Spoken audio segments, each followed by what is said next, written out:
I spoke to the vice president. She seems calm, cool, and collected. I think she's going to do great. And I'm not going to tell you what advice I gave. And there's a part of him that will feel vindicated by Kamala Harris' defeat. In his mind, he will be thinking, I told them only I could beat Donald Trump. Now, whether that's true or not, I think it's unlikely. But, this mythologizes his position. They got rid of me. They ran her. She lost. I would have won, basically. More fool you. There's a sort of sense of that. And there were all these strange, sort of things that happened during the campaign, like him wearing a MAGA hat, his wife wearing a very Republican-looking outfit yesterday, the red for Republicans, which was curious. Some of the gaffes, the garbage comment, things like that didn't really help the situation. They're good, decent, honorable people. The only garbage I see floating out there is his supporters. His demonization is seen as unconscionable.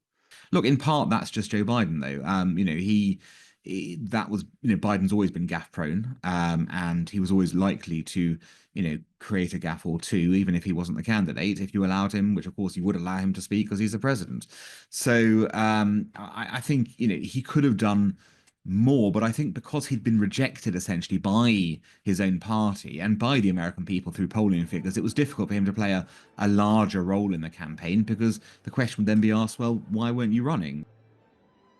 The first problem was obviously that Joe Biden was running at the start of this process and then didn't run at the end of this process. So whenever you have a last-minute reshuffle of this kind... So I've decided the best way forward is to pass the torch to a new generation. It's very difficult for the new candidate to gain traction. So that's the first problem. They stuck with a candidate who shouldn't have been the candidate to begin with, because he was clearly past it. And he would, of course, lost, I think, by a lot more than Kamala Harris lost. When I think about the path that we have traveled together, Joe, I am filled with gratitude. The Democrats lost for more than just Joe Biden. They lost because they hadn't delivered over 4 years. And that's not necessarily Biden's fault. There's a whole set of reasons for that. The worst thing Democrats could do from their perspective would be to blame Biden and then pivot to the left after this, going, we didn't enthuse people enough, we need to go to the base. If they do that, they will be roundly defeated in 4 years' time.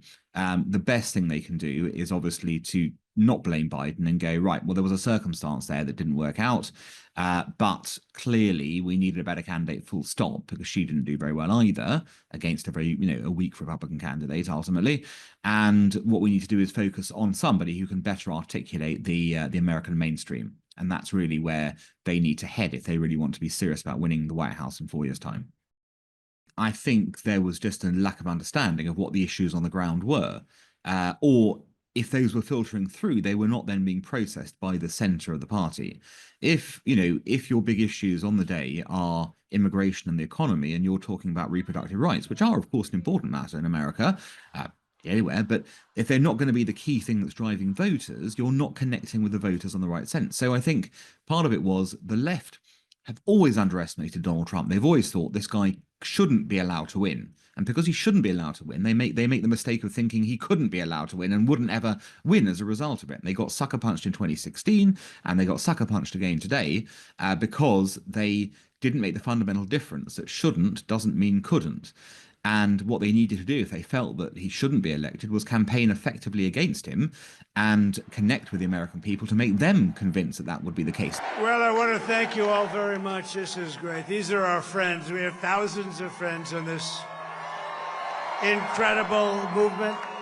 Well, I think it has been a bloodbath for the Democrats. I mean, you went into an election with polls suggesting neck and neck. Some polls suggesting Kamala Harris was having a last-minute surge and was going to, kind of win the election quite handsomely. And yet, not only did she not win the election, she lost the popular vote. And Democrats have lost, the Senate and haven't gained control of the House either. So it's a total clean sweep for the Republicans. Difficult to see, what could be more of a bloodbath for them.